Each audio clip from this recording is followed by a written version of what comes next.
Menuntut ilmu itu adalah suatu kemuliaan di sisi Allah Subhanahu wa taala. Mendidik anak juga adalah suatu kemuliaan di sisi Allah Subhanahu wa taala. Jadi selama masih bisa dikombinasikan keduanya, kenapa harus dibenturkan? Fir'aun yang sezalim itu bunuh bayi, mengaku Tuhan, memperbudak satu kaum Bani Israel. Itu saja didatangi oleh Musa dan Harun, Allah Subhanahu wa taala perintahkan apa? Berikanlah dia nasihat dengan lemah lembut. Siapa di sini anak yang setara sama Fir'aun? Sini duduk bareng ZS. Halo sahabat zakat, kembali lagi di podcast Duduk Bareng ZS episode ketiga. Di sebelah saya sudah hadir seorang perempuan muslimah dan seorang ibu dan seorang istri yang luar biasa. Masya Allah. Jujur ini saya deg-degan banget ya teman-teman ya. Ada di samping beliau dan juga ada di sini sebagai podcaster sini Duduk Bareng ZS. Hari ini kita akan membahas tema-tema yang berkaitan dengan parenting gitu, dan di sebelah saya sudah hadir Teh Karin. Masya Allah. Halo sahabat zakat, di sini sudah ada Teh Karin. Mungkin kita boleh kenalan sedikit ya sama Teh Karin ya. Teh Karin, gimana kabarnya Teh? Alhamdulillah baik, insya Allah. Anak-anak juga baik, suami juga baik. Alhamdulillah, Masya Allah. Teteh boleh kenalan gak Teteh? Kan ada 3 anak nih ya sekarang. Itu umur berapa, terus namanya siapa aja? Anak ada 3, alhamdulillah. Yang pertama Yusuf, baru aja kemarin ulang tahun yang ke-9. Terus Maryam baru aja ulang tahun yang ke-8, karena mereka jaraknya 1 tahun kurang ya. Sama yang ketiga 4 tahun itu Fatimah. Alhamdulillah. Masya Allah. Ini jaraknya ada yang dekat tapi ada yang lumayan juga ya. Yang jarak dekat itu sebetulnya tidak di planning sedekat itu ya. Maksudnya waktu itu karena memang lagi S2 juga. Jadi waktu baby Yusuf umur 3 bulan, Teteh lanjut S2. S2-nya di Melbourne ya, di Monash University waktu itu.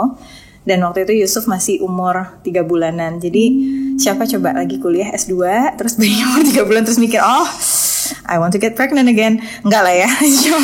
Jadi waktu itu memang kita berpikir untuk nunda dulu, nyelesain dulu ASI eksklusif buat Yusuf, sekaligus kemudian menyelesaikan dulu S2.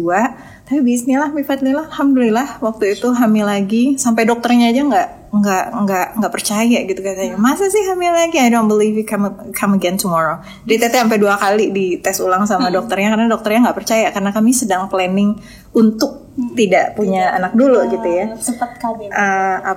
Enggak sih, ya ada yang lain, insya Allah. Tapi kemudian alhamdulillah lah anak Teteh yang kedua ya, walaupun itu tidak direncanakan sebelumnya, menjadi salah satu blessing terbesar lah dalam kehidupan keluarga kami. Bahkan sampai sebelum Teteh hamil itu sempat mimpi dulu, Teteh mimpi punya anak bayi, jadi kayak gendong bayi dan gendong bayi perempuan. Terus suami juga mimpi bawa bayi ke omah, ngasih lihat, dan bahkan udah ada namanya gitu di dalam mimpinya suami. Ini Maryam gitu ya, ngasih tahu.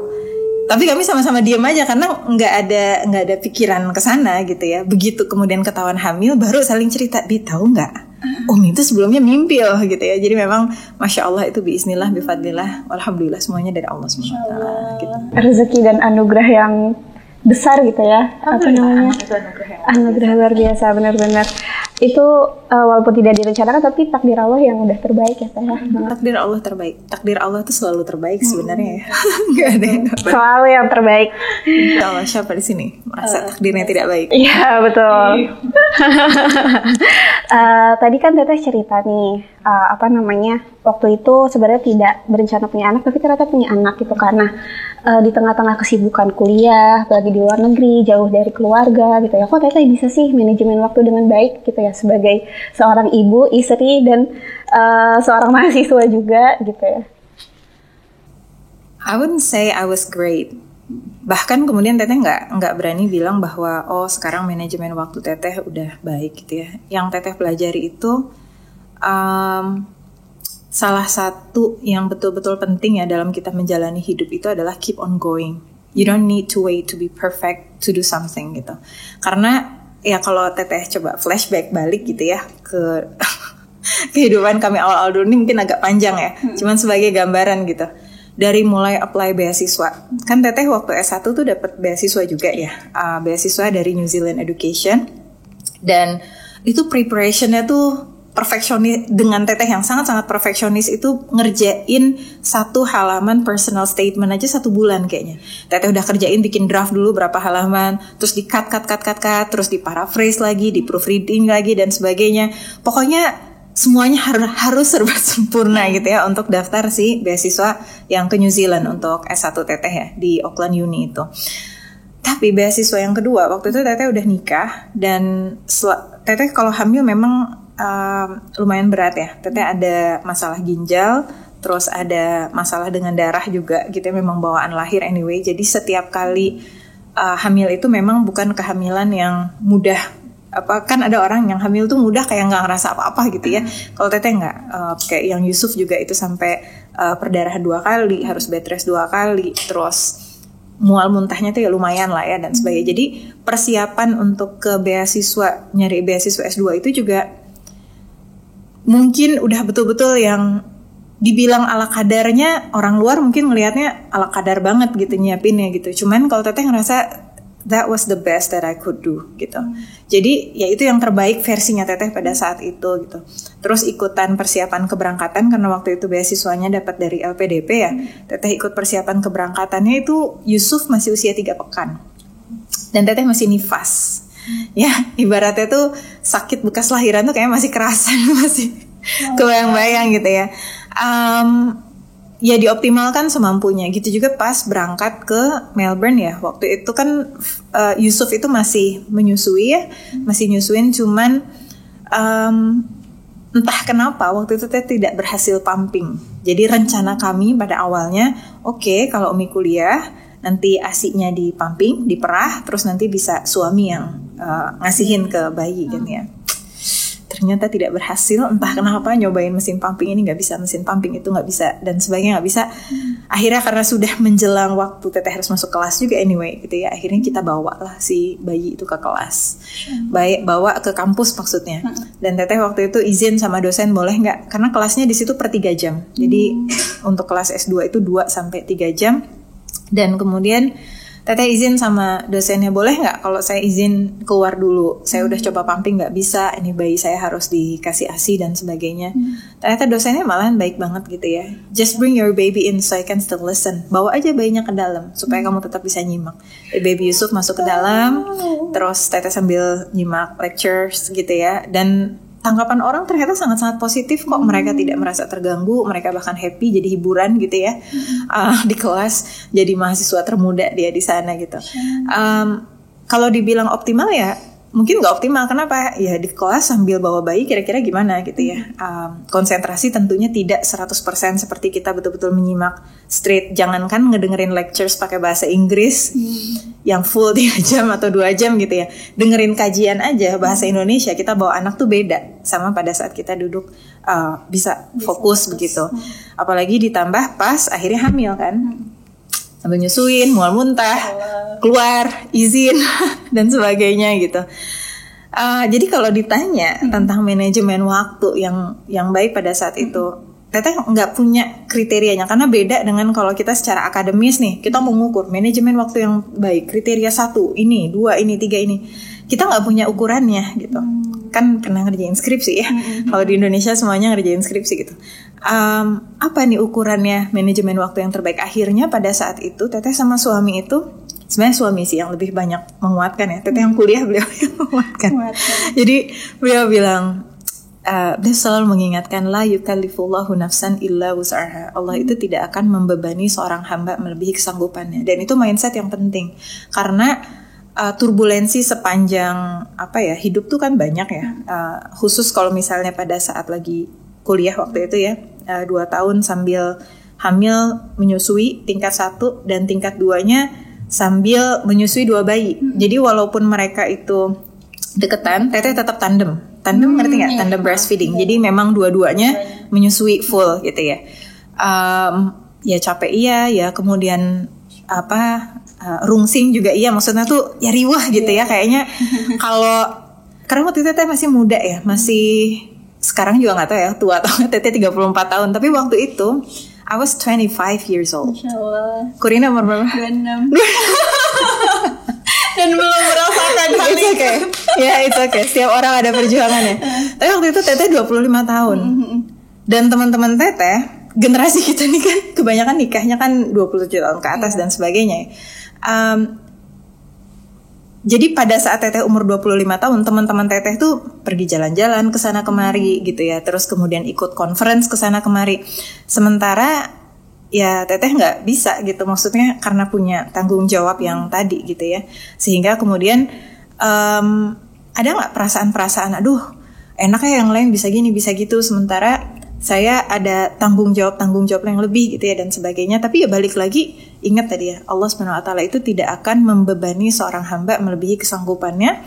Dan ini adalah amanah yang luar biasa besar dari Allah SWT. Kayak yang tadi ya, anak itu Teteh nggak tahu ya kalau orang lain gimana, apalagi zaman kita sekarang ya, ada isu child free lah, marriage free lah dan sebagainya.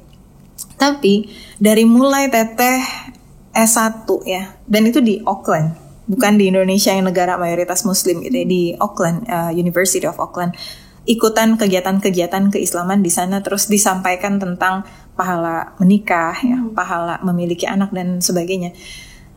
Kayaknya Teteh tidak mau membuang peluang itu gitu. Jadi kayak Teteh nggak mau disuruh milih, yaudah kamu kuliahnya aja deh yang bagus, anak dilalaikan nggak apa-apa gitu. Atau misalnya kamu ngurusin anak aja yang bagus, terus kuliahnya dilalaikan. Sementara kita udah tahu keutamaan menuntut ilmu. Jadi suami ngingetin menuntut ilmu itu adalah suatu kemuliaan di sisi Allah SWT. Mendidik anak juga adalah suatu kemuliaan di sisi Allah SWT. Jadi selama masih bisa dikombinasikan keduanya, kenapa harus dibenturkan gitu ya satu sama lain. Itu mindsetnya dulu gitu. Teknisnya, kalau sekarang Teteh refleksi ya, kalau suami kan ngasih arahannya tuh lebih banyak ke teknis ya, ini gini. Tapi kesimpulannya nih, karena kita podcast dan ada rentetan pertanyaan yang lain gitu, manajemen waktu itu yang terbaik adalah manajemen waktu sesuai Rasulullah SAW. Ya, kayak misalnya gitu, sesederhana biasanya kan pada riwuh ngebagi waktu antara ibadah sama anak ya, boro-boro tambah kuliah lagi gitu. Ibu rumah tangga aja banyak yang curhat itu gimana ya caranya ngebalance ibadah sama anak gitu ya, yang kerja gitu juga ibadah dengan pekerjaan dan sebagainya. Rasulullah SAW itu mengajarkan kita selalu mengoptimalkan awal hari, dan awal hari itu bukan pada saat matahari terbit, tapi di sepertiga malam terakhir. Jadi kalau misalnya kita bisa mengoptimalkan sepertiga malam terakhir, setidaknya baterai ruhiyah kita itu ke-charge full dulu gitu, sehingga pada saat kita mengawali hari secara hati itu lebih lapang. Bahkan kalau dulu Teteh belajar zaman Teteh S2 ya, kan Teteh ngambilnya work-life balance, yang kemudian dealing dengan managing stress, mindfulness dan sebagainya, syalalala itu ya. Dan yang dipelajari juga adalah begitu banyak perkara-perkara yang menghabiskan waktu, itu dikarenakan secara kesehatan mental ya, atau keadaan ruhiyah, atau hatinya nggak sehat. Bayangin aja orang ngerjain tugas yang harusnya selesai dalam 1 jam, kalau pikirannya kemana-mana, dia stres, dia ini stresnya tidak bisa dikelola dengan baik, akhirnya jadi molor kan waktunya gitu ya. Apalagi dengan zaman sekarang gitu. Kalau zaman dulu kayaknya nggak se-happening sekarang ya, streaming service dan sebagainya. Zaman sekarang kadang-kadang misalnya orang nanyain tentang manajemen waktu ibadah, coba aja bandingin gitu. Ibadah itu sebetulnya sedikit porsinya. Sholat itu cuma 5 waktu. Tilawah itu kalau mau 1 juz sehari itu cuma 1 jam. Atau kalau lebih lambat mungkin ya 1 jam 15, 20 menit dan sebagainya. And it's a very short time. Ngebayangin 1 jam kalau dibagi jadi 5 waktu sholat aja, itu cuman setiap kali sholat kita cukup mengalokasikan waktu 12 menit. Itu kayak setara dengan waktu kita kalau ke toilet atau mager, atau nongkrong, atau sekedar ngelamun. 12 menit. Nah sekarang coba aja dicek media sosialnya masing-masing. Buka Instagramnya, buka TikToknya, buka YouTube-nya, buka streaming service-nya, dan cek di sana berapa lama waktu yang dihabiskan, dan kita nggak bisa bilang saya nggak tahu berapa lama gitu. Kan kelihatan ada insight-nya di situ. Coba lihat, jangan sampai bilangnya susah nih nggak ada waktu buat ibadah, susah nih nggak ada waktu untuk ini. Ternyata sebetulnya bukan nggak ada waktu ibadah gitu, tapi waktu yang seharusnya dialokasikan untuk ibadah dipakai buat mager. Ya, mager tuh benar-benar cuman nggak ngapa-ngapain aja gitu, atau dipakai buat scrolling, dipakai buat nonton, dipakai buat nongkrong. Ya, kalau ketemuan sama temen tuh bisa berjam-jam curhat dan sebagainya. Giliran ketemu sama Allah tuh pelit banget gitu. Baru juga selesai sholat langsung kepikiran piring belum dicuci, ini belum ini gitu ya. Jadi mau doa aja tuh nggak mau gitu ya, karena saking udah keingetan macam-macam. Itu baru ibadah, belum anak. Anak tuh gak 24 jam kok sama kita. Bahkan ketika Teteh masih kuliah juga ya, itu kan Yusuf tuh umur 3 bulan awalnya ya. Namanya bayi itu cuman sebentar kok, dan dia banyak aktivitas mandiri. Believe me gitu ya, bahwa anak-anak itu mereka butuh waktu untuk eksplorasi sendiri. Itu kata para ahli psikologi gitu ya, dalam tumbuh kembang anak. Mereka tuh akan punya waktu untuk beraktivitas mandiri, yang kalau selalu kita intervensi, mereka gak punya kesempatan untuk betul-betul mengelola kreativitasnya. Jadi datang tuh ya paling sesekali gitu. Tentu saja itu juga disupport sama suami ya. Teteh nggak bisa mendenial faktor adanya suami yang suportif. Artinya waktu itu kami gantian. Jadi kalau Teteh kuliah, suami ikutan Teteh ke kampus, karena kan harus jagain Yusuf ya sama Maryam di tahun kedua. Nanti begitu Teteh pulang, terus suami suami kemudian kerja. Jadi suami kerjanya kerja part time. Jadi memang tidak bisa dinegasikan ya peran partner yang suportif. Artinya memang kondisi manajemen waktu setiap keluarga bukan hanya dipengaruhi oleh kesungguhan pribadinya, tapi juga dengan situasinya.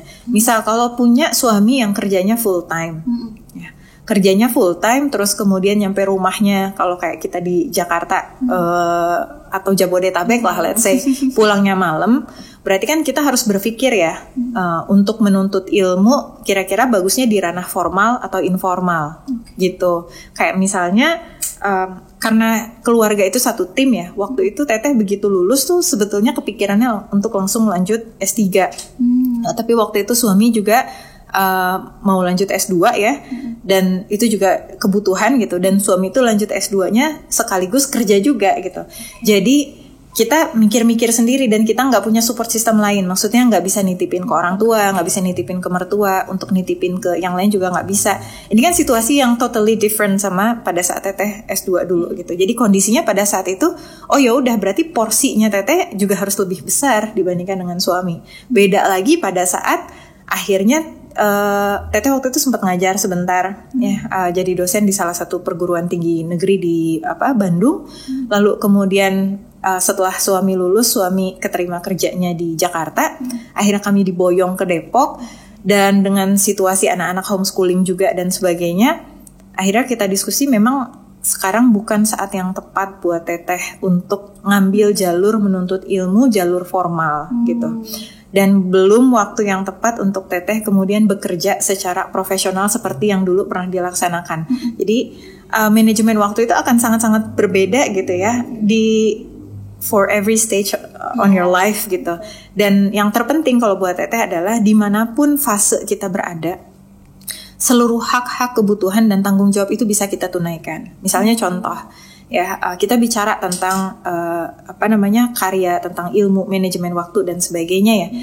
Mau dalam keadaan ibu rumah tangga ataupun tidak, mau dalam keadaan sudah menikah atau masih single ya, menuntut ilmu tuh harus gitu. Dan berkarya itu harus. Allah Subhanahu wa taala perintahkan wa qul i'malu fasayarallahu a'malakum wa rasuluhu wal mu'minun. Maka beramallah kamu, maka Allah dan Rasulnya akan menyaksikan amal-amalmu. Begitu juga dengan orang-orang mukmin. Jadi kayaknya ya, orang-orang suka mengkotak-kotakan dengan membayangkan begini. Kalau jadi ibu rumah tangga, nanti udah gak bisa lagi berkarya. Kalau jadi ibu karir, nanti gak bisa lagi ngedidik anak. Kalau nanti kuliah, bakal gak bisa ini, itu, dan sebagainya. Kalau buat Teteh, frameworknya adalah pokoknya kita punya peran yang banyak ya di atas muka bumi Allah. Kita punya peran sebagai Abdullah, kita punya peran sebagai Khalifatullah, kita punya peranan sebagai istri suami bagi yang sudah menikah, punya peranan sebagai ayah ibu bagi yang sudah memiliki anak, punya peranan untuk sebagai penuntut ilmu. Itu kan perintah Rasulullah SAW. kita harus selalu menuntut ilmu, dan kita harus selalu beramal solih, kita harus menebarkan manfaat. Find your way gitu. Selalu cari peluang-peluang itu, dan sesuaikan semua hak-hak tadi di dalam waktu yang kita miliki. Porsi persentasenya bisa berubah-berubah tadi ya, sesuai dengan stage kehidupannya gitu. Jadi seiring dengan fase kita berubah, mungkin porsinya berubah, tetapi yang terpenting adalah bagaimana kita menjalankan keseluruhannya tadi ya. Itu sesuai dengan bagaimana Rasulullah SAW ajarkan. Kita mulai awal hari dengan beribadah ya kepada Allah Subhanahu Wa Taala, mengisi hari kita dengan menunaikan berbagai hak-hak yang tadi. Dan menyusun skala prioritas. Waktunya sholat ya udah sholat, waktunya ibadah ya udah ibadah, waktunya tilawah, waktunya sama anak ya udah sama anak, waktunya sama suami ya sama suami, waktunya kerja ya udah kerja, jangan kebanyakan ngobrol gitu. Itu contoh gitu ya. Allah a'lam bishawab. Oh, ini banyak banget insight-nya teman-teman. Jadi tadi Teh Karin tuh pertama mengisi hari di pagi hari itu adalah sebuah hal yang penting, karena dengan kita mengisi ruh kita terlebih dahulu, kita jadi punya energi yang banyak untuk menyelesaikan berbagai hak-hak kita di sehari itu ya Teh ya. Tadi banyak banget nih dari ibu-ibu yang udah bertanya juga, gimana sih caranya kita tuh memanajemen emosi gitu ya Teh ya. Tadi misalnya anak lagi tantrum gitu kan, apalagi tantrumnya di depan umum gitu. Nah itu kan sesuatu yang Masya Allah sekali gitu. Kayak kalau misalnya kita ngadepin anak lagi tantrum tuh ikutan terserap energi negatifnya gitu ya Teh. Jadi kayak ikutan pengen marah-marah juga. Nah kalau dari Teteh sendiri gimana sih cara Teteh untuk memanajemen emosi gitu? Jadi ketika anak tantrum apalagi di depan umum itu bisa tetap tenang dan mengarahkan si anak ini agar dia juga bisa mengerti emosinya, juga bisa memahami apa sih yang diinginkan sebenarnya. Gitu. Jadi Teteh nambahin highlight yang tadi ya. Highlightnya tuh ibadah mah satu hal, tapi satu hal yang berikutnya adalah dalam manajemen waktu itu jangan menghabiskan waktu untuk perkara yang sia-sia. Karena perkara yang sia-sia itu ngabisin waktu banget gitu. Itu paling ya untuk highlight yang tadi. Nah terus terkait dengan manajemen emosi, apalagi kalau anak tantrum, emosi satu hal, tantrum satu hal ya. Karena emosi kan luas banget nih. Kalau anak tantrum spesifik gitu kasusnya, apalagi kalau di tempat umum. Emang kenapa ya kalau di tempat umum? Gak apa-apa sih padahal. Sebenarnya gak apa-apa kan ya, gitu maksudnya. Mengganggu kali ya. Kalau mengganggu sebetulnya harusnya sih nggak terlalu ya, tapi mungkin perasaan ya takut mengganggu satu hal ya, malu juga mungkin ya, dilihat sama orang dan sebagainya. Sebetulnya itulah salah satu peranan penting kita harus menjaga hubungan sama Allah Subhanahu Wa Taala. First thing first, ketika anak tantrum itu adalah tentang kita sama anak kita gitu ya. Jadi mau orang ngelihatnya gimana ya nggak terlalu masalah, karena kan hubungan kita sama anak kita itu yang menghakimi adalah Allah. Dan Allah tahu situasinya, dan Allah tahu keterbatasan kita, dan Allah Subhanahu Wa Taala tahu bahwa ya itu di luar kontrol kita gitu. Kenapa? Mindset ini penting karena ketika pikirannya udah aduh malu dilihat banyak orang, aduh malu nanti kalau dibilang nggak benar ngurusin anak, atau malu dengan penghakiman. Kalau kita ikhlas karena Allah, pikiran itu udah menyingkir. Karena kita nggak butuh penghakiman dari orang lain, kita butuh penghakiman dari Allah Subhanahu Wa Taala, and Allah knows it all gitu ya. Allah tahu semuanya. Nah teknisnya adalah, kalau tadi kan lebih ke mindset ya. Nah sekarang teknisnya, kalau di tempat umum seperti apa? First thing first, ini guideline ya, guideline kalau dari di sana tuh di Melbourne ada kayak semacam posyandunya juga begitu ya. Jadi dikasih guideline. Kalau anak tantrum, pertama jauhkan dari hal-hal yang berbahaya. Misalnya kalau di tempat umum, misalnya di mall gitu ya, jauhin dari pagar, jauhin dari tempat yang terlalu ramai, jauhin dari benda-benda tajam, benda-benda keras, jauhkan dari eskalator, dari hal-hal yang seperti itulah. Kalau misalnya di rumah gitu kan ya, berarti jauhkan dari dinding-dinding, karena takutnya anak-anak yang lagi tantrum kan dia kesulitan mengontrol dirinya sendiri ya. Jadi itu dulu gitu. Ini teknis banget memang. Jadi itu. Kemudian yang kedua, bantu menenangkan anak misalnya dengan memeluk, dengan mengelus, bukan dengan kemudian marah-marah ya. Apalagi kalau sampai bilang diam, jangan nangis. Nanti kayak generasi kita nih, generasi yang kemudian katanya nggak boleh nangis, menyimpan emosinya tidak pernah divalidasi. Ya, we need to validate their emotion. And the worst thing is gitu ya, kadang-kadang ketika anak tantrum, kamu kalau tantrum udah masuk aja ke kamar. Ya. Udah diam aja sendiri, merenung di situ. Anak umur 2 tahun udah suruh merenung. Kasihan amat gitu ya. Jangankan anak-anak ya, orang dewasa aja, misalnya dia lagi sedih, dia nangis gitu ya. Apakah kemudian dia akan berpikir kalau ada orang lihat dia nangis, oh kamu nangis di situ aja tuh di pojokan.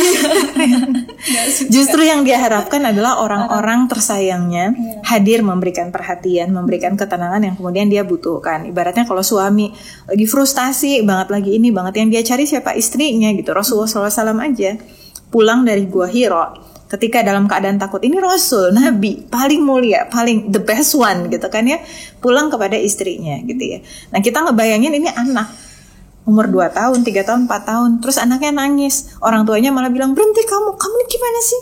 Malah disalah-salahin, kasihan banget kan.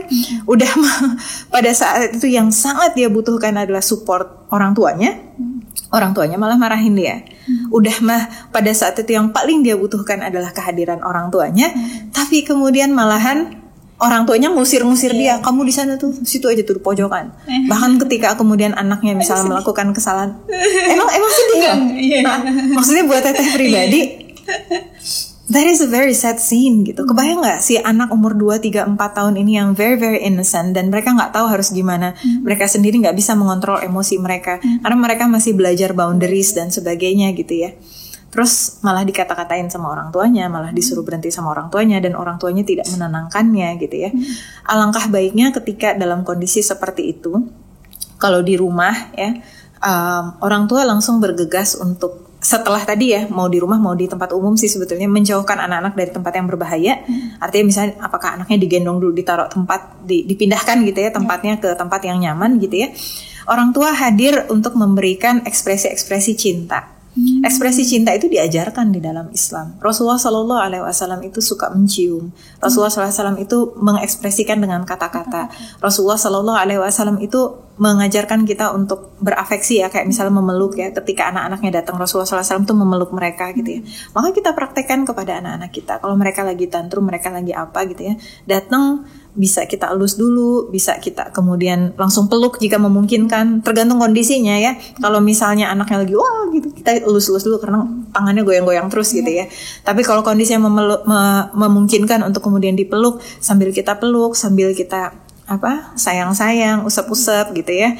Lalu kemudian sambil kita bisikan gitu ya, kalimat-kalimat yang positif, nasihat-nasihat yang baik, nasihat-nasihat yang sesuai dengan Quran dan Sunnah. Walaupun anaknya umur 2 tahun, 3 tahun, 4 tahun, kita sampaikan, karena itu nanti masuk ke pengajaran Islam juga gitu ya.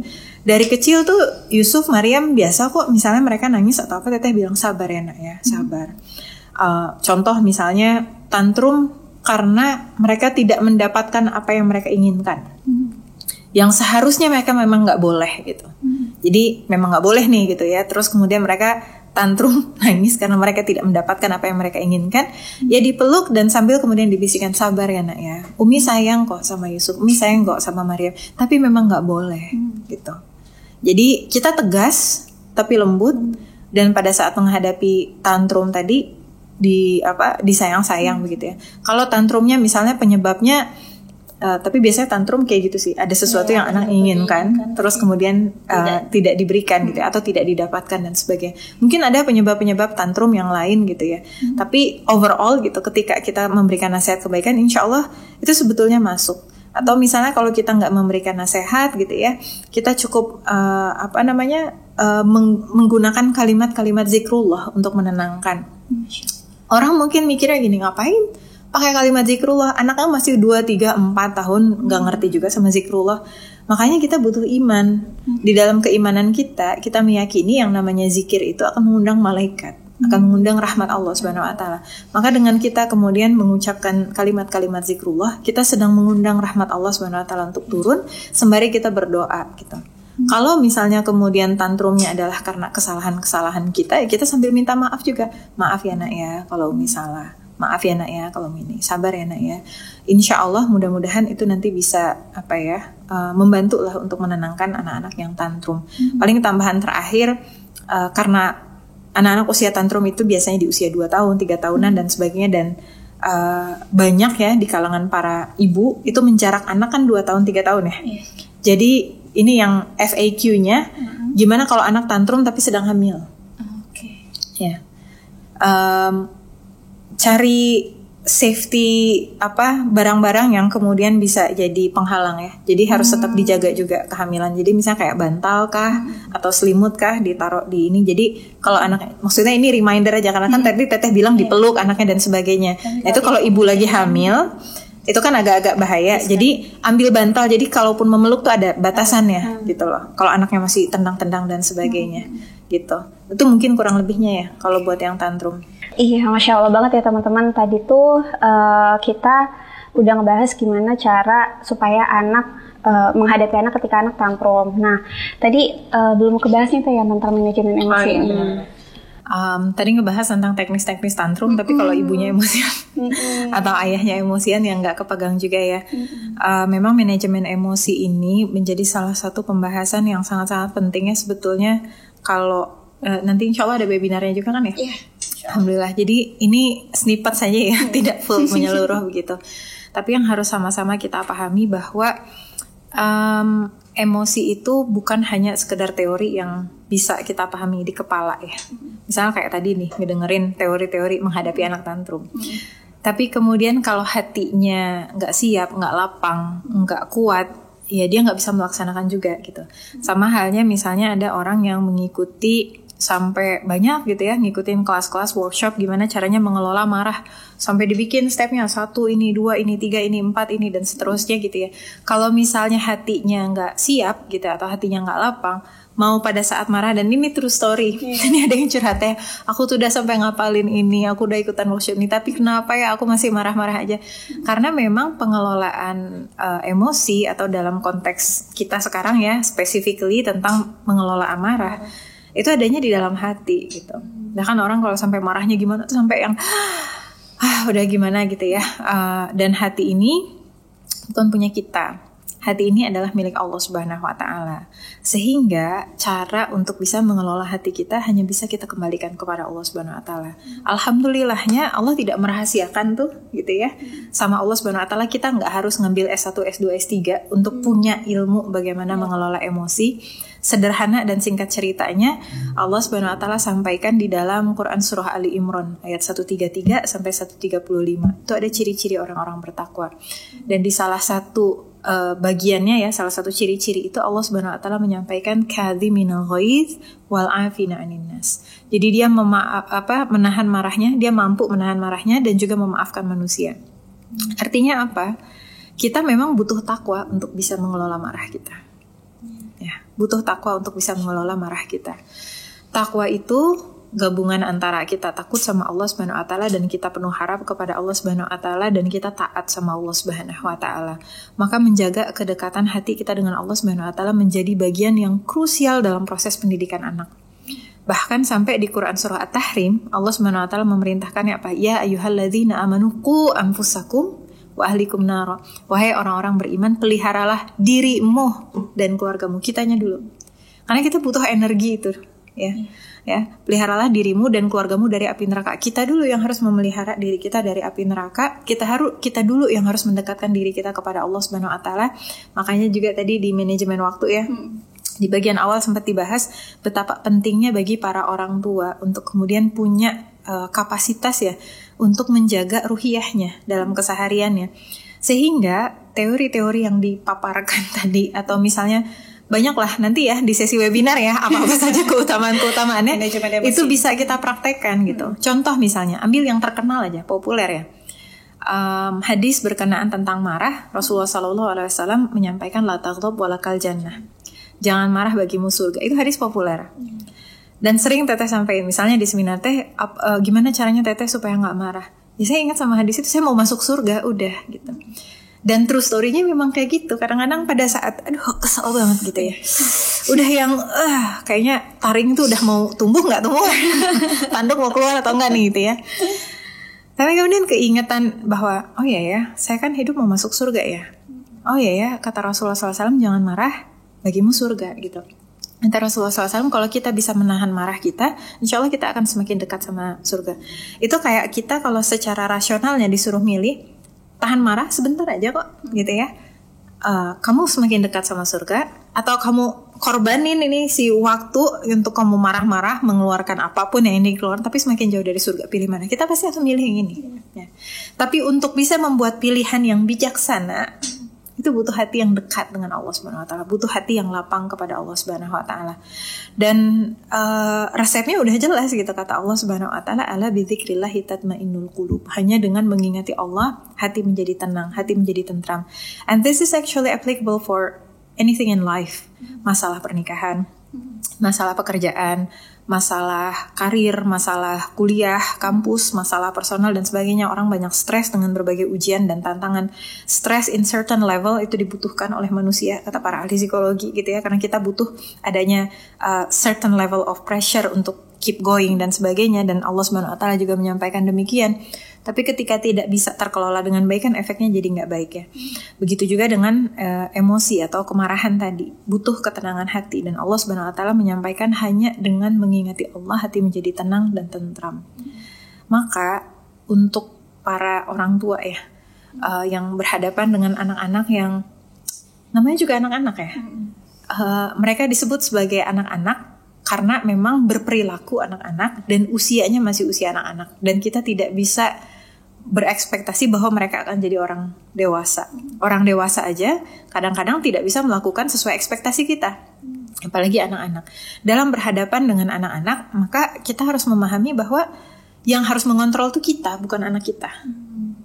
Mereka adalah dalam posisi mereka nih yang baru belajar ya.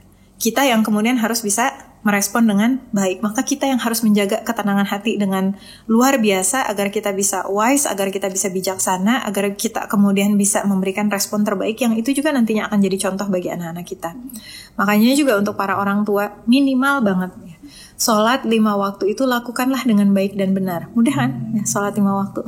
Ya. Sholat 5 waktu itu sebentar. Ya. Tapi kata Allah, wasta'inu bisabri wassalah, mintalah pertolongan kepada Allah dengan sabar dan sholat. Mau menjaga marah itu butuh sabar. Sabar yang tanpa batas. Terus saja sabar ya. Untuk bisa sabar, Allah Subhanahu Wa Taala sejajarkan dengan sholat. Jadi kalau misalnya masih belum bisa sabar gitu ya, jangan-jangan sholatnya nih yang bermasalah ya.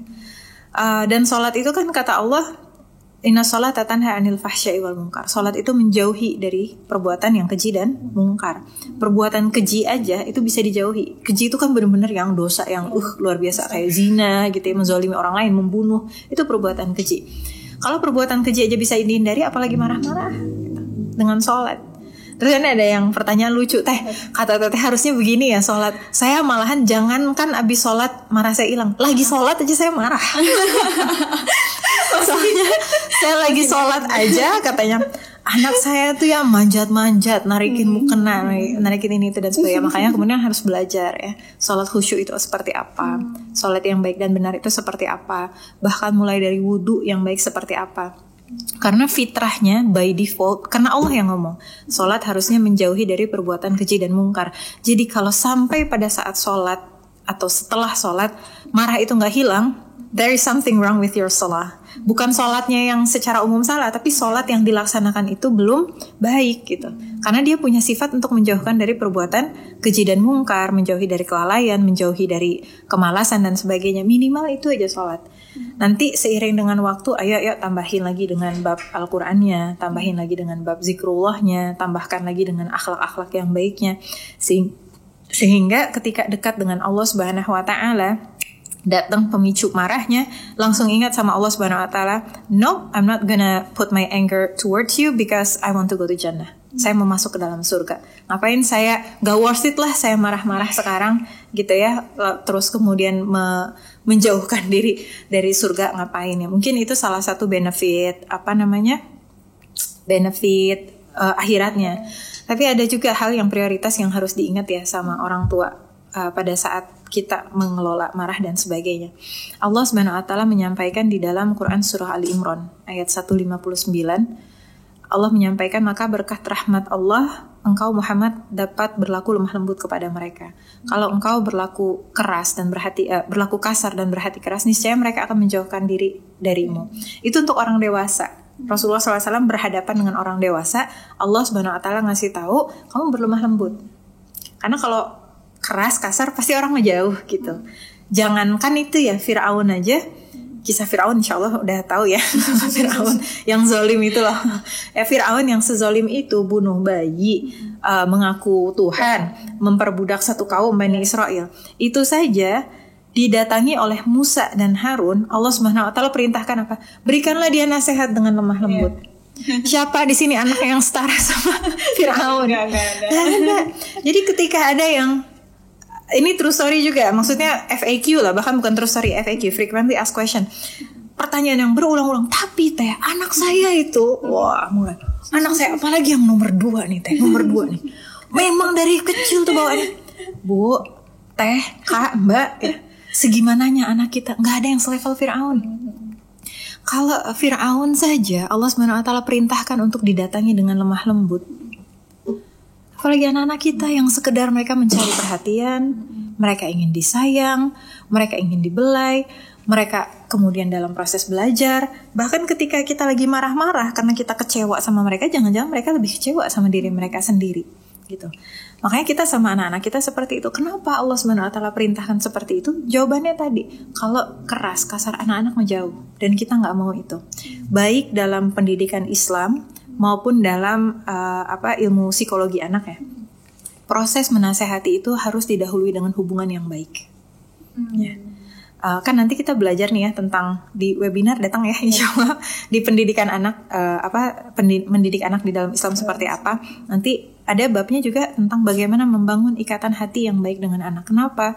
Ketika hati itu jauh sama anak, ya dimarahin aja terus, dijauhin terus, diabaikan terus dan sebagainya, anak-anak juga nggak mau dengar orang tuanya ngomong apa gitu. Ibaratnya siapa lo sih gitu, ya kerjaannya lo marahin gue terus gitu ya.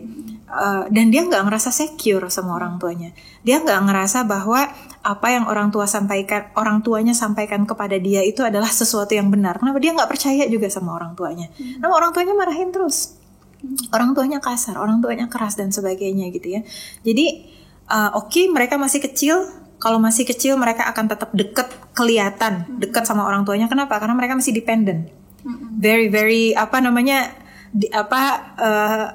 hopeless lah bisa dibilang ya. Mereka gak punya sarana yang lain. Tapi begitu masuk usia 9 tahun, 10 tahun, 11 tahun, mulai banyak teman, badannya makin besar, mulai banyak tahu, mulai banyak info, mulai punya opportunity untuk beraktivitas di luar sana. Jangan heran begitu anaknya masuk usia segitu, anaknya udah gak mau deket-deket sama orang tuanya. Akhirnya nanti cerita tuh, begitu anaknya usia SMP, SMA, lagi-lagi nih FAQ gitu ya, ibu-ibu, ayah-ayah gitu datang gitu ya, gimana ya teh ya, anak saya tuh udah nggak bisa diajak ngobrol, nggak tahu kenapa tiba-tiba ya kalau pulang sekolah masuk kamar tutup pintu, bahkan kadang-kadang udah nggak lagi makan di meja, udah disediain makanan nggak mau, dia udah beli makanan online sendiri gitu ya, dan sebagainya. Itu nggak ada yang tiba-tiba Bu Rina. Fitrahnya seorang anak itu akan selalu mau dekat sama orang tuanya. Orang tuanya adalah hero-nya mereka, pahlawan mereka. Tapi ketika mereka dapat rejection demi rejection demi rejection demi rejection, can you imagine? Kalau kita kerja punya atasan kayak gitu, kita bisa milih keluar. Iya. Ya nggak? Iya betul. Anak-anak Nggak bisa. kebayang nggak hari-hari mereka dimarahin? Iya. Mereka dalam proses belajar, mereka lagi coba nyari jati diri. So please, Kasian guys. jangan dimarahin ya. Kasian. Terus gimana dong teh supaya mereka nggak ngelunjak gitu? Nanti ya di webinar ya, Di takut webinar kepanjangan. yang lebih lengkap ya, Insyaallah. di bulan Desember. Iya, karena itu bagian yang penting banget gitu. Kita mau ngedidik anak, mau ngasih tahu sama anak. Kalau kemudian marah-marah terus, anaknya juga nggak mau ngedengerin. Yang mereka tangkep tuh bukan isi nasihatnya. Yang mereka tangkep tuh adalah, ini kan persepsi seorang anak adalah kebenciannya, kemarahannya, kekurangan dia, kesalahan dia, betapa buruknya dia sampai dia dimarahin terus sama orang tuanya. Last thing, sorry ya. Manusia banyak banget bisa manis di hadapan atasannya. di hadapan rekan kerjanya, di hadapan teman-teman kampusnya. Yang itu sebetulnya bukan hubungan darah gitu ya. Dan bukan juga seseorang yang langsung nanti akan dimintai pertanggungjawaban oleh Allah Subhanahu wa taala dalam bab pendidikan. Tapi anak itu langsung sama Allah Subhanahu wa taala akan dimintai pertanggungjawabannya di hadapan Allah. Kalau bisa manis di hadapan orang lain, di hadapan atasan, di hadapan teman, kenapa sih nggak bisa manis di hadapan anak? Kenapa sih kita nggak bisa lemah lembut di hadapan anak? Yang paling berhak atas kasih sayang dan cinta yang kita miliki dari tangki yang terbatas ini, itu bukan orang-orang yang di luaran sana. Yang paling berhak adalah anak kita. Yang paling berhak atas dakwah kita adalah anak kita. Yang paling berhak atas waktu kita adalah anak-anak kita. Jadi jangan sampai kebalik gitu ya. Allahu a'lam. Masya Allah teman-teman, ini untuk para ibu-ibu ya, semoga kita ibu-ibu bisa ibu-ibu dan ayah ya, jangan lupa peran ayah juga penting ya dalam memberikan kasih sayang untuk anak-anaknya gitu ya, dan menjadi penguat juga untuk ibu-ibu agar bisa memberikan kasih sayang gitu ya yang banyak untuk anak gitu. Ini tadi tuh ada yang nanya nih masuk, gimana sih cara untuk mengatasi anak yang kecanduan gadget? Should I mention it again? It's so spicy. Spicy topik. Sebelumnya saya mohon maaf lahir dan batin kalau jawabannya nanti kurang berkenan. Saya jawabnya jujur atau harus di sugarcoat? Jujur aja nggak apa-apa teh. Jujur aja nggak apa-apa ya. Iya dong. Kita mulai dari ini dulu ya. Mungkin dari mulai borderline-nya dulu. Gadget itu bukan gadget yang salah, tapi isinya, bagaimana manajemen isinya dan bagaimana manajemen pengelolaannya. Kalau kemudian isinya baik, dikelola dengan baik, insya Allah gadget itu akan bisa menjadi tools edukasi yang baik. Beneran? Ya. Tapi ketika kemudian kontennya tidak baik dan pengelolaannya juga kemudian tidak baik, itu yang kemudian bisa membawa anak pada candu ya. Nah, jadi kita bahas satu-satu. Mungkin di pengelolaannya dulu, karena kalau konten kayaknya nanti kepanjangan ya, insya Allah. Dan mungkin mostly udah tahu ya konten-konten apa yang harus diberikan dan mana yang tidak boleh diberikan. Tapi yang banyak belum paham adalah bab pengelolaan. Alhamdulillahnya kita hidup di era informasi banyak ya, bisa mengakses info dari WHO, World Health Organization. Ya, dari karena dulu tinggal di Australia juga saya mau akses ya kalau arahan dari Children Development, lembaga Children Development yang ada di sana, dari pemerintah Australianya juga ada, kemudian dari APA ya, American Psychological Association, itu bisa diakses juga arahan-arahan mereka berkenaan tentang penggunaan gadget. Yang pertama, usia 0 sampai 2 tahun itu no screen time at all. Maaf ya. No at all. Termasuk kalau lagi makan, tolonglah ya, tanya deh sama dokter ahli tumbuh kembang anak manapun, kalau lagi makan jangan dikasih gadget, yang kurang baik. Jadi 2 tahun ke bawah, for so many reasons, banyak banget lah yang dibahas sama mereka. Saya mungkin bukan orang yang pantas ya membahas ini dari sisi neuroscience atau tumbuh kembang anak dan sebagainya. Tapi yang dimention itu akan berpengaruh kepada regulasi emosi, akan berpengaruh kepada perkembangan arsitektur anak. Jadi di usia segitu arsitektur anak sedang berkembang sampai 5 tahun sebetulnya ya. Arsitektur otak anak sedang berkembang, dan hasil penelitian dari Stanford University Children Development Center, profesornya ini, dia bikin penelitian dan dia menemukan bahwa stimulasi yang diberikan oleh gadget itu ternyata tidak sama dampaknya dalam in a negative way gitu ya, dengan stimulasi yang langsung. Ketika misalnya anak ini memegang barang, dia belajar langsung sama orang tua, dia belajar bicara langsung, belajar bahasa langsung, belajar bentuk langsung, belajar segala rupa lah secara langsung dibandingkan dengan gadget. Makanya kemudian mungkin ini juga salah satu pertimbangan tidak direkomendasikan usia 2 tahun ke bawah itu kemudian ada screen time. Ditambah lagi kemudian kan ini ya, stimulasi banyak banget di sana yang dianggap anak-anak 2 tahun ke bawah ini kemampuan otaknya menerima berbagai stimulasi itu belum mampu gitu ya, belum cukup. Jangankan gadget deh, anak usia 2 tahun ke bawah kalau aktivitasnya terlalu banyak dalam hari itu, misalnya kayak anak-anak dibawa liburan ke tempat main dan sebagainya, begitu selesai tuh suka pada komplain, anaknya jadi gampang tantrum, gampang marah-marah. stimulasinya udah banyak banget gitu. Dia bingung nih ngelolanya kayak gimana. Makanya anak-anak usia 2 tahun, 1 tahun begitu dikasih gadget sekian lama pasti berhentiin. Dia kemudian tiba-tiba ngamuk, dia tiba-tiba ini kapasitasnya belum cukup gitu ya. Jadi nggak ada sama sekali. Paling kalau mau video callan lah.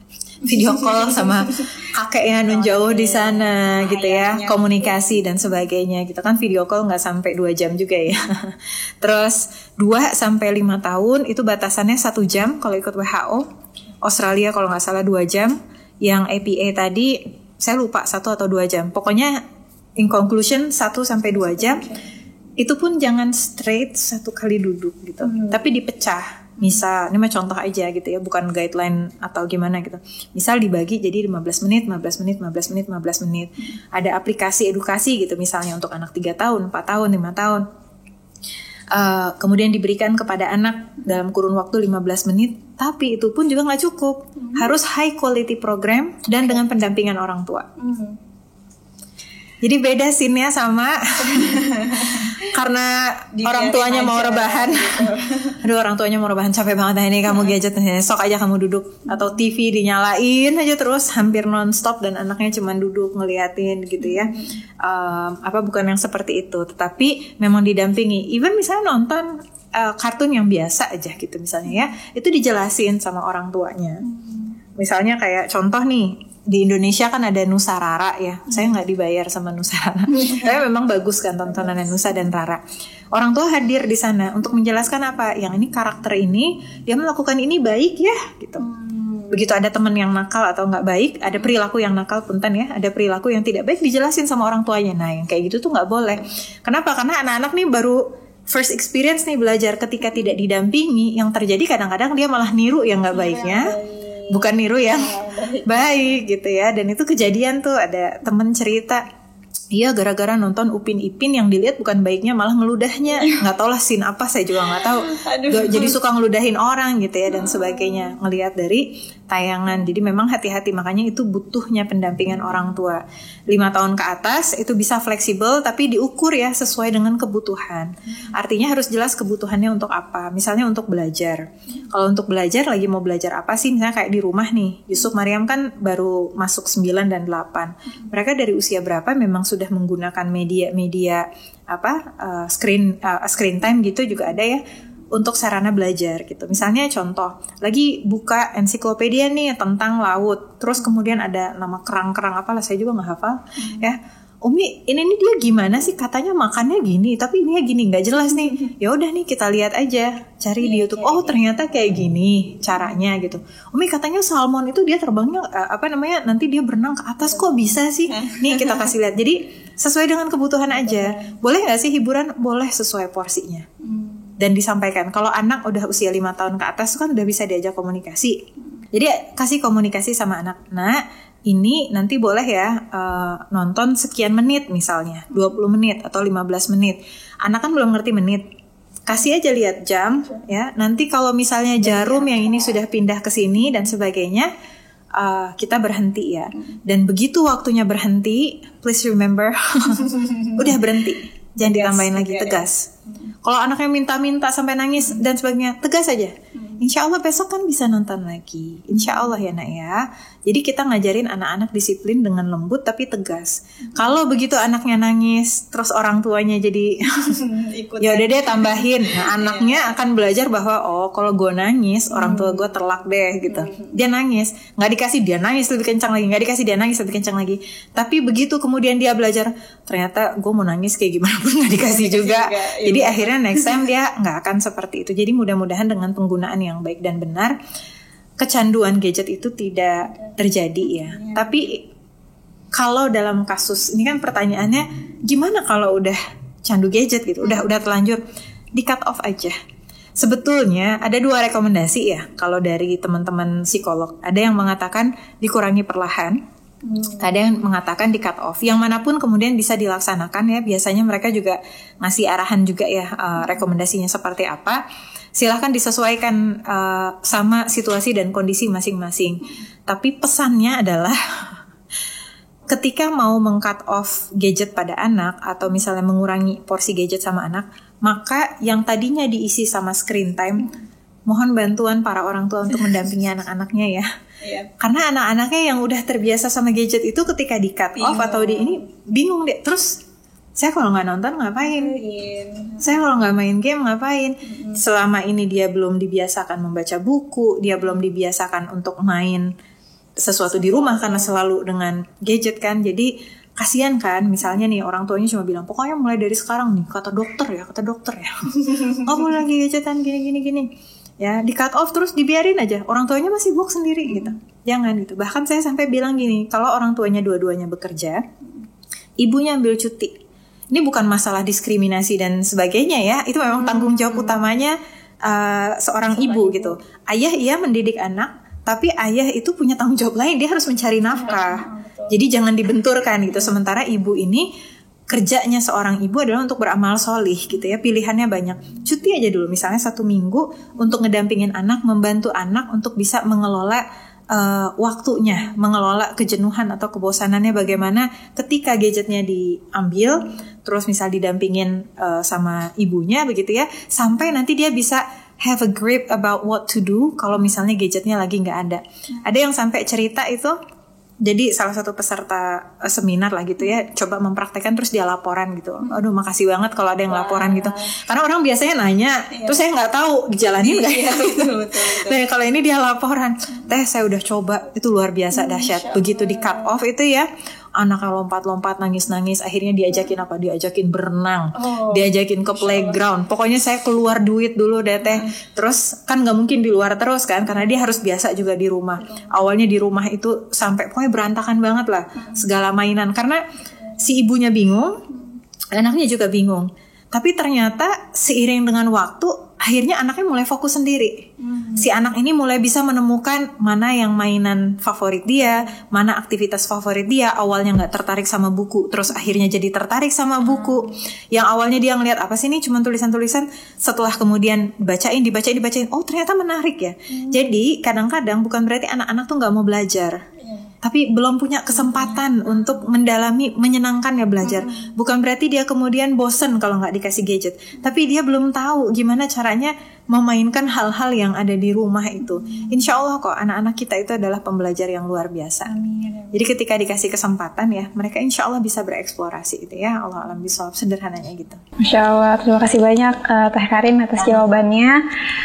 Mudah-mudahan ini bisa jadi saran yang baik ya untuk ibu-ibu yang mungkin sudah terlanjur memberikan anak gadget, sehingga bisa membantu mengurangi atau mungkin meng-cut off supaya anak-anak kita bisa mendapatkan stimulus yang langsung ya Teh ya. Itu tadi kata Teh Karin, lebih banyak manfaatnya dan lebih besar dampaknya kalau anak dapat stimulus langsung. Itu yang 5 tahun ke bawah ya, 5 tahun ke atas kalau kontennya bagus, edukasi pengelolaan yang baik, insya Allah juga. Iya, jadi kita bisa mengajarkan anak-anak untuk menggunakan gadget dengan baik juga. Karena memang kan ini ya, nih tambahan biar nanti nggak salah paham dan sebagainya. Kita tuh moderat ya, jadi kita nggak sama sekali nggak ada ini. Karena sekarang mau belajar itu kita butuh gadget gitu ya. Bahkan sampai udah ada kelas kursus coding buat anak usia 6-7 tahun.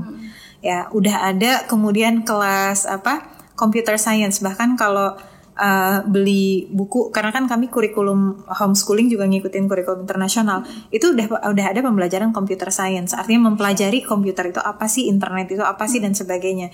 Itu adalah bagian yang kemudian tidak terpisahkan gitu dari kita. Jadi tinggal bagaimana tadi itu ya, pengelolaan dan isinya seperti apa gitu. Bahkan ketika anak-anak itu, ada anak-anak yang dia senang banget sama IT. Ya, coding dan memang tertarik. Berarti dia bakal di depan screen lama nggak? Lama, 9 tahun, 10 tahun ya, yang seneng-seneng sama IT, bikin-bikin coding, bikin-bikin apa segala macam. Lama, tapi positif nggak? Positif, karena itu sarana belajar dia gitu. Jadi kombinasi dari dua hal tadi ya, isinya apa, tujuannya apa, dan juga bagaimana pengelolaan waktunya. Terkait dengan lingkungan yang baik untuk anak gitu. Gimana sih cara mengkondisikannya gitu? Mungkin kalau Teteh kan sebagai praktisi homeschooling gitu ya. Tapi mungkin juga ada ibu di luar sana yang belum mampu untuk homeschooling gitu ya. Jadi mau tidak mau menyekolahkan anak di sekolah kayak gitu. Dan tapi ingin juga punya kondisi lingkungan yang baik untuk anak kayak gitu. Gimana sih Teh caranya? Unfortunately lingkungan yang ideal tuh nggak akan ada di masyarakat kita sampai kita dewasa. Sok mention kantor mana yang sempurna, kampus mana yang pergaulan sempurna. Jadi memang kita nggak bisa ngasih lingkungan seperti itu. Bahkan di pesantren sekalipun gitu ya, kan nggak semua anak-anak yang ada di sana itu tiba-tiba jadi malaikat gitu ya. Semuanya adalah berproses belajar. Maka apa yang bisa kita kontrol adalah apa yang terjadi di rumah kita. Keluarga itu adalah menjadi pondasi utama dalam proses pendidikan anak dan juga untuk membangun bukan hanya self confidence tapi ada istilahnya ini ya bukan hanya self confidence tapi juga kemudian Teteh tiba-tiba lupa yang jelas bagaimana dia bisa menghargai diri dia sendiri, self esteem ya. Jadi dia punya self esteem di mana dia bisa menghargai diri dia sendiri dan ketika dia berhadapan dengan lingkungan yang tidak baik, he or she can stand for themselves gitu loh. Jadi they can stand up for themselves bahkan ketika menghadapi bully ya kan bully itu kasusnya belakangan kan memang meruak kemana-mana ya dengan adanya sosial media dan sebagainya gitu.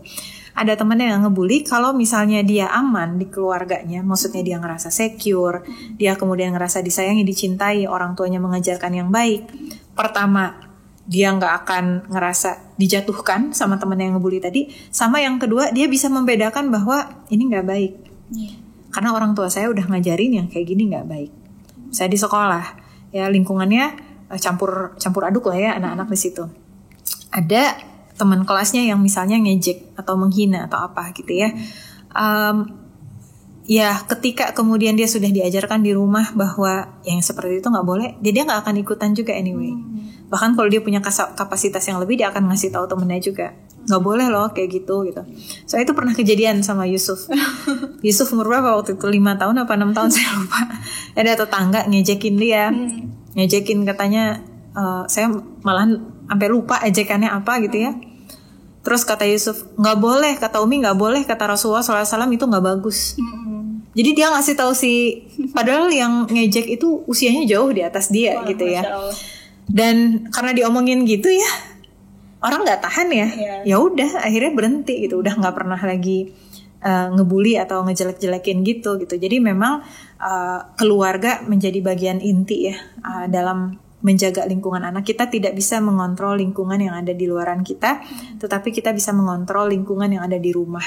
Tugas orang tua untuk memberikan contoh yang baik. Contoh dari bab ibadah dan juga akhlak, dan jangan mencontohkan bullying gitu.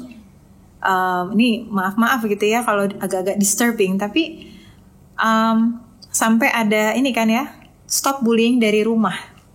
Karena kasus bullying itu boleh jadi terjadi di rumah. Pertamanya dari siapa? Dari orang tuanya, dari siblingsnya. Sibling itu bisa kakak, bisa adik gitu ya. Kadang-kadang bedanya tipis banget antara ngejek-ngejek bercanda sesama kakak adik atau orang tua ke anak dengan bullying gitu ya. Makanya kemudian orang tua harus betul-betul berhati-hati menciptakan ya kondisi keluarga yang harmonis gitu. Masya Allah, ya teman-teman di sini kita banyak banget belajar ya. Kalau misalnya mengkondisikan itu harus dari diri sendiri dulu, gitu ya, dari orang tuanya dulu. Untuk kadang kan kita suka bercanda gitu ya, tapi sebenarnya mah itu menyakitkan gitu. Jadi dimulai dari kitanya sendiri dulu supaya anak tidak mencontoh kayak gitu. Nah, ini kayaknya pertanyaan terakhir ya Teh ya. Gimana sih peran ayah dan ibu gitu ya, pembagiannya yang baik untuk mendidik anak gitu. Seperti apa sih Teh sebenarnya? Kalau saya sih sederhananya gini lah ya, kembalikan saja ke Quran dan Sunnah. Suami itu ada tanggung jawabnya, istri itu ada tanggung jawabnya, ayah itu ada tanggung jawabnya, ibu juga ada tanggung jawabnya. Jadi kalau ditanya tanggung jawab menyusui itu punya siapa? Ibunya. Boleh nggak didelegasikan? Boleh dengan persetujuan keduanya. Tapi kita tidak bisa menuntut, ayahnya nih yang harus nyusuin, diperah nih, ayahnya yang harus kerjain dan sebagainya. Itu mah sifat tolong-menolong saja gitu. Misalnya nih, memang keduanya mengambil keputusan bahwa ibunya bekerja secara formal. Ya, bekerja secara formal di sini berarti kan keluar rumah. Kemudian ada bayi yang harus diberikan ASI dan sebagainya. Kemudian didelegasikan kepada orang lain dan malam-malam misalnya dibantu juga sama suami, itu nggak masalah gitu ya. Tetapi kita harus tahu dulu asasnya, peranan itu seperti apa. Misalnya contoh, ini kan karena kita Q&A ya, bukan sesi materi yang lengkap full semuanya. Contoh, tanggung jawab ayah itu apa saja? Dia harus menjadi qawwam. Qawwam itu turunannya banyak, berarti dia harus memimpin keluarganya, dia harus menjaga, memastikan keluarganya baik-baik saja. Dia juga harus mendidik keluarganya, ya, istri dan anak-anaknya. Dia harus mencari nafkah, menyediakan tempat tinggal, makanan, pakaian, dan bukan hanya mencari nafkah, tapi nafkah yang baik. Nafkah yang baik. Kalau cuman dikasih nafkah secara syariatnya dikasih nasi aja, udah masuk belum? Masuk, tapi baik nggak? Enggak gitu ya. Maksudnya kurang ahsan lah. Misalnya kita di Indonesia cuma dikasih nasi aja setiap hari gitu ya. Nih 3 piring nasi buat pagi. Kasihan gitu ya. Jadi itu harus kita pahami. Jadi tanggung jawab seorang suami atau seorang ayah dia banyak. Belum lagi dia menanggung juga orang tuanya, ya. Ketika kemudian ibunya, ayahnya membutuhkan ya nafkah dari anaknya, kita nggak bisa kemudian menghalangi dia, sehingga memang tanggung jawabnya itu besar. Jadi jangan berlebihan menggunakan kalimat fatherless lah, karena sekarang kan banyak yang ini apa-apa fatherless. Kalau suami udah memberikan nafkah itu bukan fatherless, karena dia sedang menjalankan tugasnya as a father. Dan kita harus mengapresiasi itu. Apalagi di zaman kita sekarang tuh nggak kayak Rasulullah SAW yang kerjanya orang berangkat tuh duha, pulang asar. Majority of them. Kita sekarang di Jakarta orang dapat kerjaan aja udah alhamdulillah. Bukan Jakarta aja mungkin ya, di mana-mana gitu. Ini kebetulan karena kita di sini aja gitu ya. Maksudnya udah dapat kerjaan aja tuh udah alhamdulillah. Bagus kalau bisa punya kerjaan yang flexible working hours, bisa punya waktu lebih sama keluarganya, tapi nggak semua orang punya privilege untuk memilih itu. Ada orang-orang yang memang dia kerja dari subuh sampai malam, nyampe rumah baru jam 10. Sehingga untuk mengharapkan bahwa kan kamu juga punya tanggung jawab mendidik anak, nih bagian kamu, aku 2 jam, kamu 2 jam, nggak bisa. Karena beda proporsinya kan ya, dan situasinya memang tidak ideal. Sementara ibu, dia tanggung jawabnya apa? Ini ibu spesifik ya. Dia mengandung, dia melahirkan, dia kemudian kita mengandung, kita melahirkan, kita menyusui, kita mendidik anak. Kita tidak diberikan tanggung jawab untuk mencari nafkah. Itu borderline yang kemudian harus dipahami. Sehingga tidak boleh ada anak yang terlalaikan karena dua-duanya bekerja. Terus kalau gitu, apakah para perempuan gak boleh bekerja? Boleh. Tujuannya adalah untuk beramal solih. Mau laki-laki, baik laki-laki maupun perempuan, oleh Allah Subhanahu Wa Taala diperintahkan untuk apa? Beribadah kepada Allah. Begitu banyak hak di dalam Islam, ya, untuk laki-laki dan perempuan itu yang sama kok. Jadi sebelum para feminis kemudian mengatakan, kita harus ada equality dan sebagainya, Islam sudah memperjuangkan itu lebih dari 1400 tahun yang lalu. Perintah untuk mengabdikan diri kepada Allah Subhanahu Wa Taala, untuk beribadah kepada Allah Subhanahu Wa Taala. It goes for both men and women, laki-laki maupun perempuan. Perintah untuk menjadi khalifatullah, pemimpin, penjaga, pengganti generasi dan pencetak generasi berikutnya. Again, it is for both men and women. Ada di dalam tafsir Ibnu Katsir. Bukan hanya laki-laki menjadi khalifah di atas muka bumi Allah. Lalu kemudian peranan untuk senantiasa menuntut ilmu.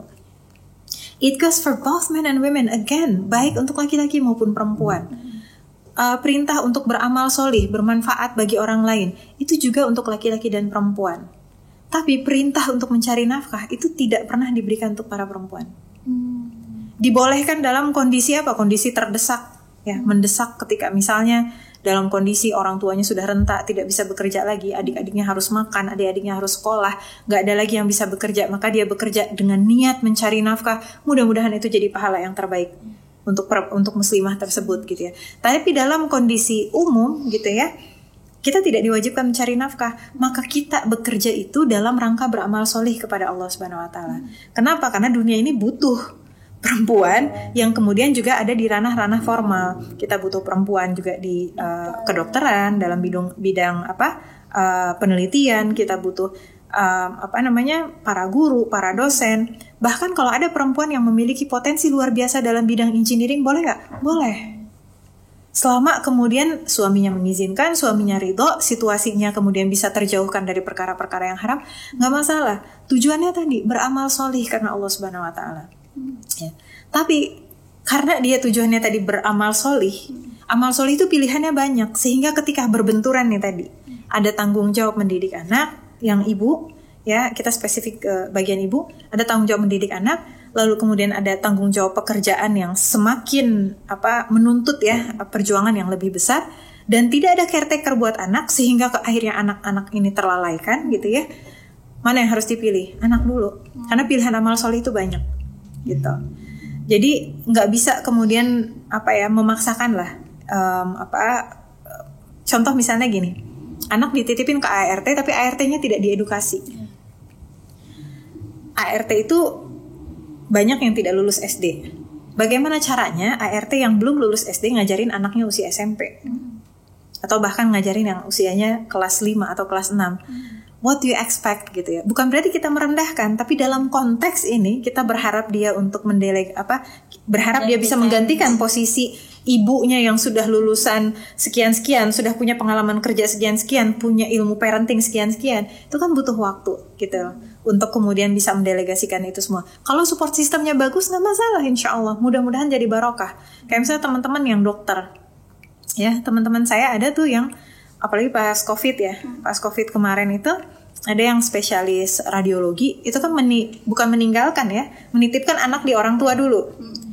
Karena apa? Nggak bisa sering-sering ketemu juga sama anak karena beliau kerjanya di pusat di mana virus banyak beredar gitu ya. Terus apakah melalaikan? Insya Allah mudah-mudahan enggak, karena sedang jihad fisabilillah itu menyelamatkan nyawa orang gitu ya, dokter spesialis radiologi paru gitu. Jadi udah spesifik banget ke sana gitu ya. Tapi kalau kemudian tidak ada urgen yang harus betul-betul di sana gitu, pilihlah jalur amal solih yang lain gitu. Asalkan kita tadi ya, kita mau bekerja untuk Allah.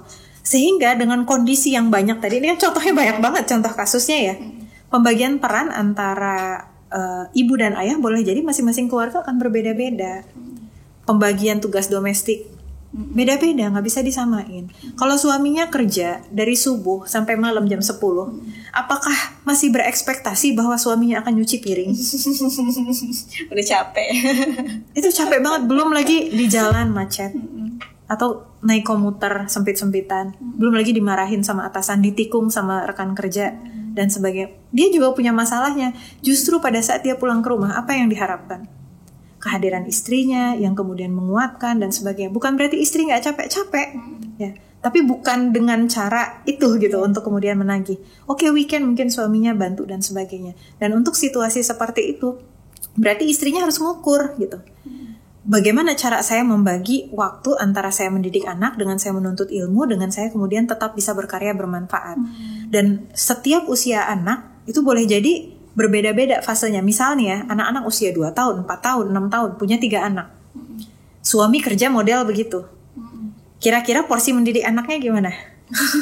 Lebih banyak di ibu. Lebih banyak di ibu, bukan hanya lebih banyak di ibu, tapi juga mungkin porsinya untuk bisa bermanfaat bagi masyarakat. Kalau minim support system ya, dia nggak punya support system yang lain, mungkin akan terbatas. Mungkin dia aktif di beberapa komunitas, mungkin aktif ngajar pengajian atau ngajar skill yang lain, mungkin dia aktif di apalah segala rupa. Dan mungkin porsinya masih sedikit, tapi just remember ya, apa-apa yang belum bisa dilakukan sekarang bukan berarti tidak bisa dilakukan selama-lamanya.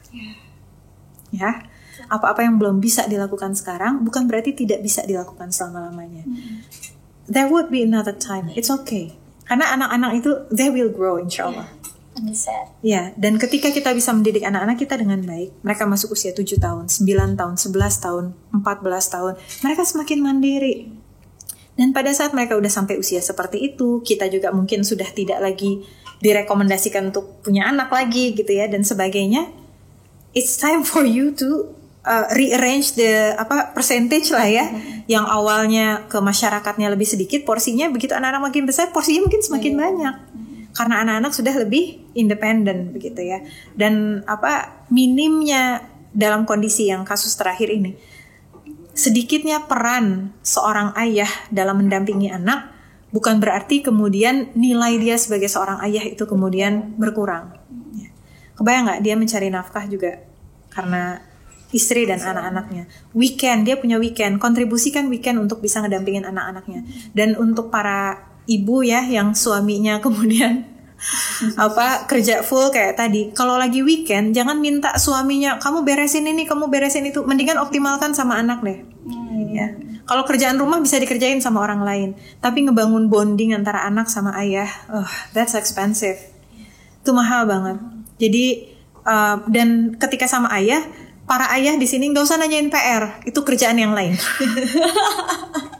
Iya. Ya, karena waktunya sedikit ya. Bukan berarti itu bukan tanggung jawabnya, tapi karena itu waktunya sedikit banget. Please make use of it wisely. Kalau punya waktu, udah mau waktunya sedikit, manfaatkan itu untuk membangun bonding yang kuat sama anak, dan manfaatkan itu untuk menanamkan nilai-nilai yang fundamental dalam kehidupan anak.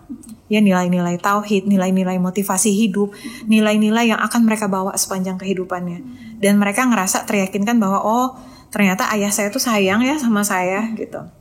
Itu mungkin kurang lebihnya ya. Sebetulnya masih banyak, tapi karena kita podcast, jadi segitu dulu. Sahabat Zakat, tidak terasa ya, ini mungkin sudah sejam, 1 jam lebih kita berbincang di sini, bareng-bareng ngobrol tentang parenting gitu ya.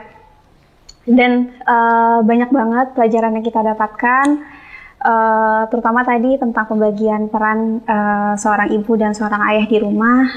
Mudah-mudahan kita bisa mengukur gitu ya, dan bisa menunaikan kewajiban kita juga, hak-hak kita kepada anak-anak.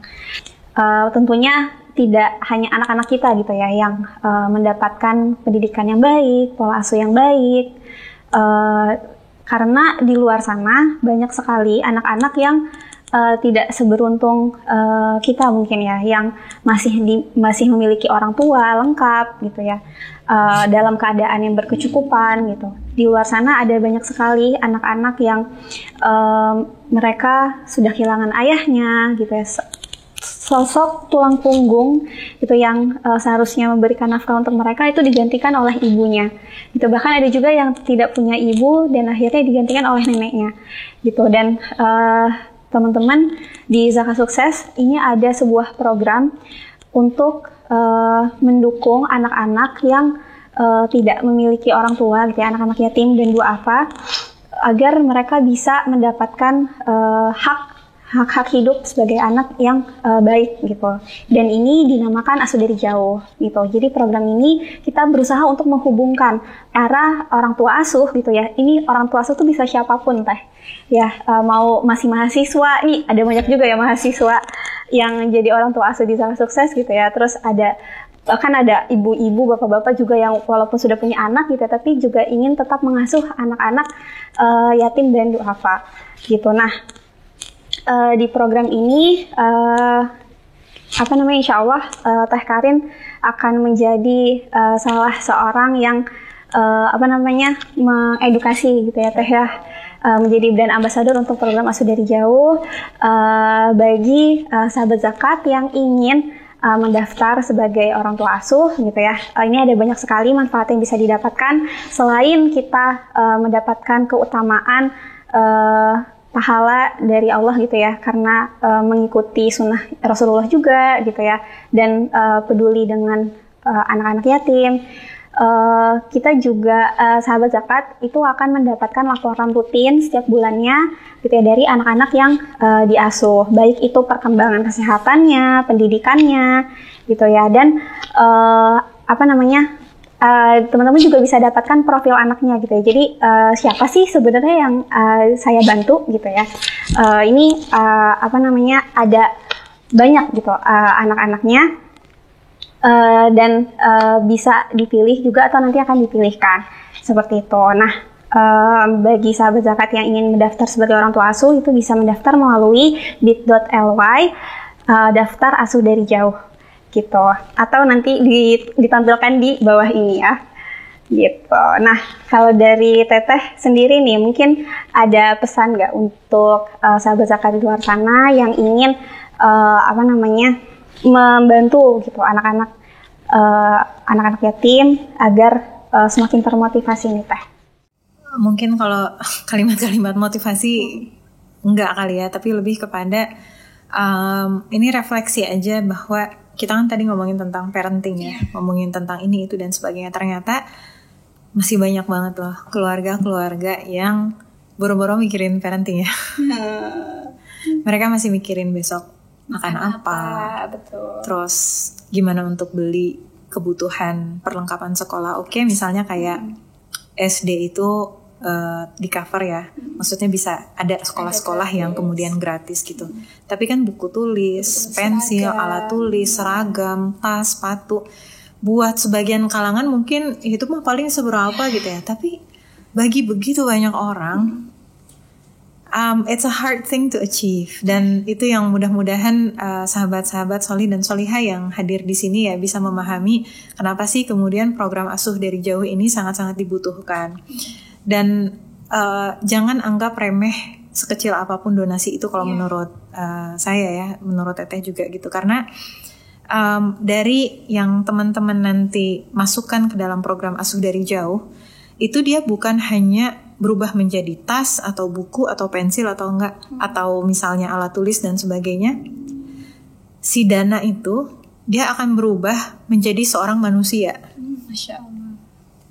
Karena apa-apa yang nanti teman-teman berikan gitu ya, itu akan digunakan untuk membentuk dia as a human being, dalam dia dididik, dalam dia menjalani hidup, dalam dia kemudian berekspresi dalam karya dan sebagainya. Dan itu akan menjadi bagian-bagian yang mungkin dia bukan kayak begitu dikasih donasi langsung berubah gitu, bukan seperti itu, tapi itu menjadi proses yang subhanallah sangat-sangat signifikan. Dan terakhir ya mudah-mudahan apa-apa yang ibaratnya berapa rupiah yang kemudian diberikan itu akan jadi pahala jariah. Bukan hanya pahala jariah pada saat diberikan uangnya kemudian mereka pakai buat barang itu, tapi pahala jariah dari sedekah yang kemudian digunakan untuk dia menuntut ilmu gitu. Kebayang gak berapa banyak sih yang kemudian bisa dia pelajari di sepanjang mengikuti program asuh dari jauh ini ya, dari para kakak asuh ya. Jadi dari para kakak asuh memberikan, coba kalau misalnya ngebayangin gitu ya, teman-teman ngebayangin, jadi kakak asuh selama 1 tahun aja, berapa banyak sih ilmu yang dipelajari sepanjang 1 tahun itu. Let's say SD, dia belajar, kalau kelas 1 ikut kurikulum nasional, dia belajar baca, dia belajar nulis, dia belajar matematika. Dari 3 ilmu itu aja, tambahin deh 1, belajar hijaiyah, belajar baca Al-Quran. Itu ilmu itu dipakai sepanjang hidupnya, mudah-mudahan pahalanya ngalir terus. Emang berapa yang dikasih? 500.000 sebulan gitu ya. Yang kalau buat sebagian kalangan 500.000 dipakai apa? Mungkin buat restoran 1 kali, 1 keluarga. Ya, 500.000 itu berapa kali boba? Berapa kali kopi? Ya, dan sebagainya. Jadi, dan apa yang diberikan itu sebetulnya tidak akan mengurangi rezeki. That's the thing gitu ya. Teteh sama suami punya kebiasaan, kita kalau ngeluarin infak tuh selalu di awal. Begitu gaji suami cair turun gitu ya, langsung keluarin. Kenapa? Karena kita yakin itu yang dikeluarin gak akan pernah hilang. Rezeki itu Allah SWT yang berikan. Sementara pahala itu harus kita usahakan gitu ya. Allah alam bisawab. Masya Allah. Ya, sahabat zakat, alhamdulillah kita sudah di penghujung podcast.